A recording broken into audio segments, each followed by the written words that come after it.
Bonjour à tous et bienvenue dans cette nouvelle review de ma série consacrée aux films de la licence Pokémon. Après les deux précédents films qu'auront été l'ascension de Darkrai ainsi que Giratina et le Gardien du Ciel, il est enfin temps pour moi d'aborder le dernier morceau de cette fameuse trilogie, à savoir le 12e film, Arceus et le Joyau de Vie. Je me souviens encore du jour où j'ai reçu le DVD du film, que j'avais précommandé en plusieurs exemplaires sur le site de la Fnac comme un con, tout simplement car ça faisait partie de mes premiers achats en ligne à l'époque et je ne savais pas si la commande était bien passée. Je me suis donc retrouvé avec deux exemplaires du film au lieu d'un seul, une erreur qui se reproduira d'ailleurs quelques mois plus tard avec la sortie de la version Hard Gold que j'avais commandée en triple exemplaire dans le doute. Et oui, quand on est con, on est con. Bref, je me souviens d'autant plus de ce jour car nous étions le 11 décembre 2009, soit le lendemain de l'anniversaire de ma mère, alors forcément c'est plus marquant de mon côté.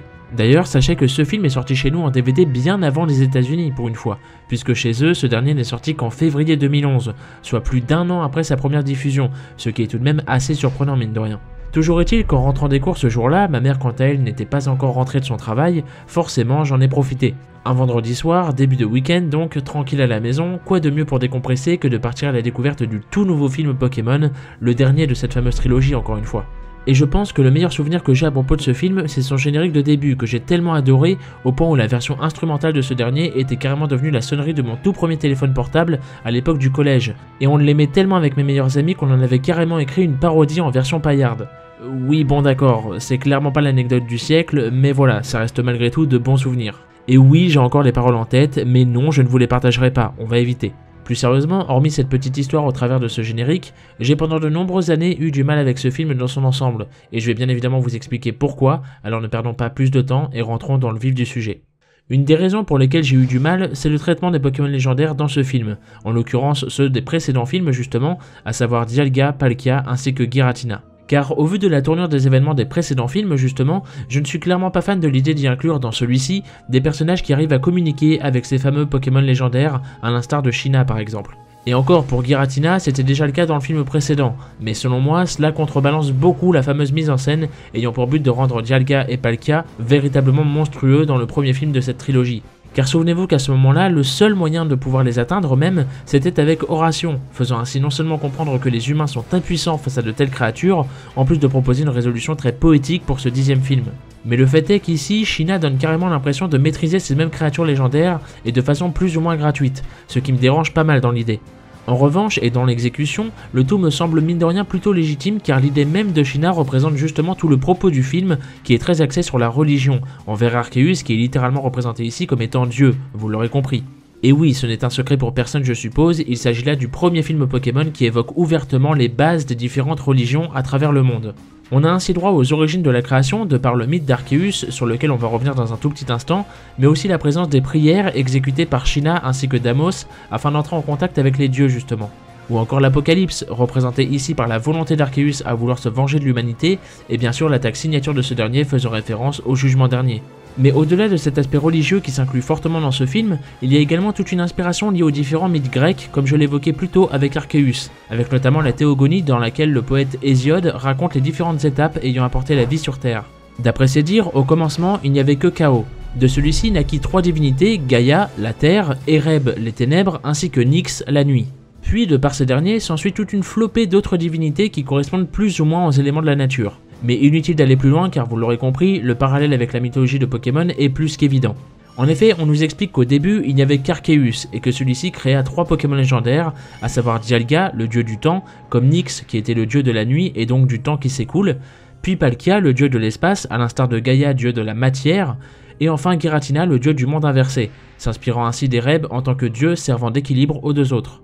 Bref, si je vous explique tout cela, c'est pour faire le lien avec le personnage clé du film, qui est bien évidemment Arceus. Car comme je vous le disais en début de vidéo, il y a des points sur lesquels j'ai eu beaucoup de mal pendant de nombreuses années, et Arceus lui-même en était le point principal justement. Pour être honnête, je trouve son histoire très belle. Le fait qu'il soit intervenu afin de sauver la Terre, puis qu'après avoir été sauvé par Deimos, il décide de l'aider à restaurer Michina, c'est très noble comme propos selon moi. Jusque là, tout va bien, mais c'est après cela justement que la tournure des événements me dérange beaucoup plus. Le fait qu'Arceus se fasse soi-disant trahir par Deimos, qui était manipulé, un détail plus qu'important ici, au point de vouloir purement et simplement l'éradication de l'espèce humaine, alors autant je comprends l'idée encore une fois liée à la religion, autant je trouve ça mais tellement idiot. Disons que selon moi, Arceus sombre dans le ridicule à partir de ce moment-là. J'ai énormément de mal à accepter le fait que ce dernier, qui est littéralement Dieu, tombe dans un piège aussi grossier, ne se rende pas compte de la supercherie et finisse ainsi par développer une rage poussée à l'extrême envers les humains. C'est cliché certes, mais selon moi c'est l'exact opposé de l'image que l'on se fait de Dieu, qui est censé être quelqu'un de sage, de clément. Et techniquement, et avant ces événements surtout, Arceus l'était justement. Comprenez-moi bien, ce qui me dérange ici ce n'est pas sa colère. Encore une fois, je comprends cette idée de Dieu qui devient miséricorde, et c'est justement une idée qui me plaît. Un dieu en colère, représentant ainsi une menace pour le monde, c'est assez grandiose, simple et efficace comme je les aime, à l'instar du premier film de cette trilogie d'ailleurs. Mais ce qui me dérange surtout, et ce qui fait que j'ai encore aujourd'hui beaucoup de mal à accepter cela, c'est la raison de sa colère. Cette tromperie qu'Arceus a subie alors que ces derniers auraient très clairement pu se rendre compte de la supercherie selon moi. Je veux dire, Arceus connaissait bien Deimos en plus, alors comment peut-il se faire berner aussi facilement? Comment fait-il pour ne pas voir qu'il était manipulé? À quel moment peut-il tomber dans un piège aussi simpliste? Encore une fois, j'ai beau comprendre l'idée, l'exécution ne reste pas moins ridicule selon moi de portrayer ainsi le dieu des Pokémon de façon aussi naïve. Cela dit, toute cette tournure explique mine de rien pas mal de choses comme il est expliqué dans ce film. On comprend notamment que tous les événements des 2 précédents films ont été engendrés par le réveil tourmenté d'Arceus. C'est donc à cause de lui que les dimensions de Dialga et Palkia sont entrées en collision, provoquant ainsi cette bataille entre les deux à Alamos, et qui aura pour résultat de créer la pollution du monde inversé, et donc l'implication de Giratina en plus. Et puisque l'on parle d'eux, j'aimerais revenir sur mon premier point concernant le traitement de ces derniers, mais cette fois-ci face à Arceus. Là encore, c'est un point où j'ai un peu de mal, je m'explique. Dans ce film, Dialga, Palkia et Giratina vont ainsi s'opposer à Arceus. Forcément, ce dernier étant comme leur père spirituel, il est plutôt logique qu'il leur soit supérieur. Dans l'idée, je peux parfaitement le comprendre, mais dans l'exécution, encore une fois, j'émets quelques réserves. Car ici, j'ai cette impression qu'Arceus n'est pas spécialement fort ou ni même dangereux, il est juste en colère. Là où pour le cas de Dialga et Palkia lors de leur film, ces derniers semblaient vraiment dangereux, pour les humains comme pour le monde qui les entoure, et ça fonctionnait bien mieux selon moi. Mais ici, on dirait presque que ces derniers, accompagnés par Giratina, sont bien plus faibles qu'auparavant, ce qui est assez décevant au vu des films précédents, et d'autant plus en sachant que c'était l'un des points les plus vendeurs de ce film-ci. Mais bon, au-delà de ça, on peut tout de même noter le fait que Dialga, fidèle à lui-même depuis le 10e film, est encore et toujours celui qui jouera le rôle de la grosse victime de service, décidément. Non mais vraiment, c'est lui qui subit les plus grosses attaques à chaque fois, et dès le début du film, il arrive à se faire aspirer par une tornade, et c'est Palkia qui vient le sauver, bordel, rendez-vous compte! À côté de ça, Palkia quant à lui, justement, brille encore une fois plus que tous les autres puisqu'il est le seul qui arrivera à contenir Arceus pendant quelques temps. Là où Giratina de son côté ne se fera absolument pas respecter en se prenant plusieurs ultra lasers d'Arceus malgré son type spectre. Plutôt ironique lorsque 2 minutes auparavant, Arceus lui-même esquive des ultra lasers ainsi que des Exploforce en revêtant ce même type. Mais bon, on parle de Dieu après tout. Plus sérieusement, il faut tout de même préciser que c'est en grande partie grâce au pouvoir de Dialga que les héros ont pu se rendre dans le passé afin de changer les événements et ainsi calmer la colère d'Arceus. D'ailleurs, je suis personnellement très friand des idées de ce genre, basées sur des voyages temporels, et c'est justement ce qui m'amène à mon dernier point, à savoir l'utilisation des autres personnages. Car mine de rien, tout le monde aura eu une utilité, aussi minime soit-elle. Bon, tout le monde sauf Kevin, d'accord. Sheena, elle, retrouvera Deimos, son ancêtre, et ces deux-là, épaulés par Pierre, qui ne sera pas resté sur la touche cette fois, auront pour but de calmer la colère d'Arceus. Sacha de son côté aura pour mission de rapporter son joyau à Arceus en tant que héros bien entendu, et se fera ainsi épauler par Aurore afin de se débarrasser de Marcus, le réel antagoniste du film, qui est tellement ridicule comme personnage.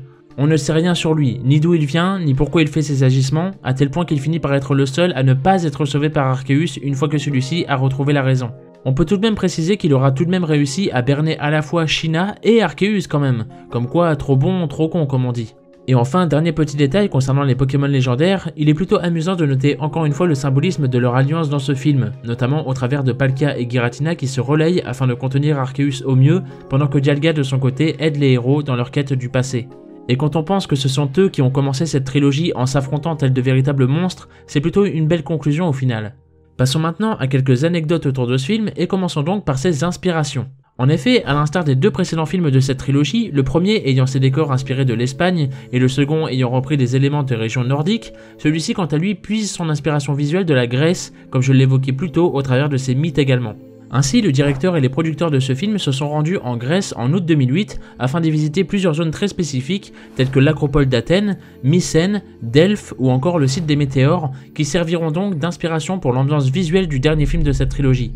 Une autre inspiration plutôt originale pour le coup car celle-ci concerne la plus longue éclipse solaire du 21e siècle. Cette dernière étant visible au Japon seulement quelques jours après la sortie de ce film, les scénaristes auront donc repris le phénomène en tant que signe annonciateur de l'arrivée d'Arceus. Beau timing mine de rien. D'ailleurs, j'imagine que la plupart d'entre vous êtes déjà au courant, mais sait-on jamais pour les plus jeunes, saviez-vous que le fameux Pichu 3 épis que l'on peut voir dans ce film est en fait un caméo lié à un événement des jeux Hard Gold Soul Silver, dans lesquels vous pouviez rencontrer ce dernier en ayant obtenu au préalable un autre Pichu Shiny distribué par Nintendo.